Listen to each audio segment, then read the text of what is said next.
আসসালামু আলাইকুম আরহামাতুল্লাহি ওয়া বারাকাতুহু। আজকে আমরা হোমিওপ্যাথিক মেডিসিন নিয়ে আলোচনা করে থাকব। আমরা প্রতিনিয়ত একটি মেডিসিন নিয়ে আলোচনা করে থাকব। আজকে আমরা আলোচনা করব আর্টিকা ইউরেন্স। আর্টিকা ইউরেন্স কি কি রোগে ব্যবহার করা যায় আমরা দেখব।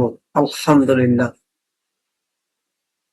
আর্টিকা ইউরেন্স হলো বিচুটি গাছ থেকে প্রাপ্ত একটি উল্লেখযোগ্য হোমিওপ্যাথিক ওষুধ, যা প্রধানত তীব্র চুলকানি, ত্বকের জ্বালাপোড়া, আমবাদ, আর্টিকেরিয়া এবং ছোটখাটো পোড়ার চিকিৎসায় ব্যবহৃত হয়।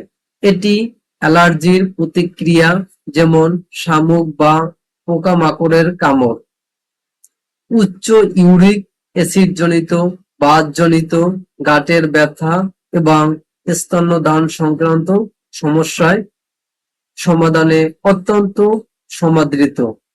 এটা কিন্তু মূল হেডলাইন। আমরা ব্যবহার বিধি দেখব। হোমিওপ্যাথিতে প্রধান ব্যবহার সমূহ: ত্বকের সমস্যা, আর্টিকেরিয়া, পোড়া, ফুসকুড়ি। আর্টিকা ইউরেন্স ব্যাপকভাবে ব্যবহৃত হয় লালচে, ছোপ ছোপ দাগ যুক্ত, ফোলা, চুলকানি যুক্ত ফোস্কার জন্য, যেগুলোতে তীব্র জ্বালা ও পোড়া ভাব হয়।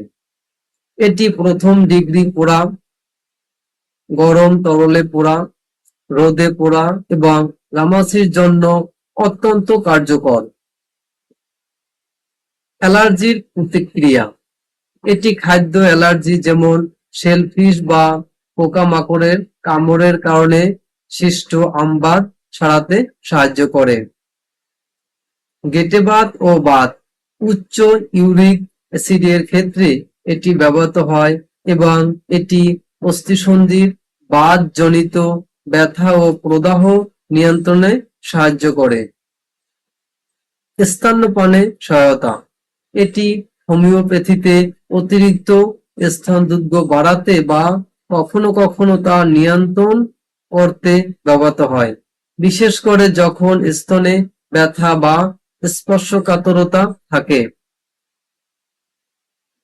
মূত্র সংক্রান্ত সমস্যা: এটি গেঁটেবাতের উপসর্গের জন্য এবং কখনো কখনো কিডনির পাথর বা কাকড়ের জন্য ব্যবহার করা যেতে পারে।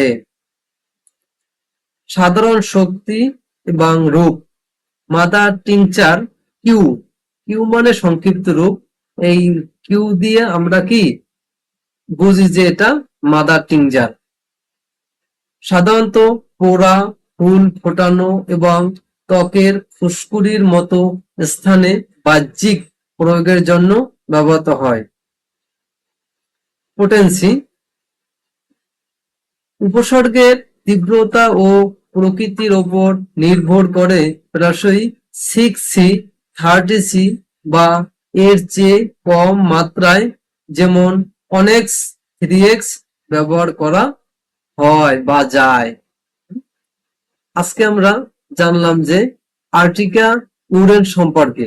আলহামদুলিল্লাহ, আমরা এটি ক্লাস রূপে শেষ করলাম। আলহামদুলিল্লাহ। আর আমাদের চ্যানেলের ভিডিওগুলো যদি আপনাদের ভালো লাগে তাহলে লাইক, কমেন্ট এন্ড শেয়ার করবেন। আলহামদুলিল্লাহ। আসসালামু আলাইকুম ওয়া রাহমাতুল্লাহি ওয়া বারাকাতুহু।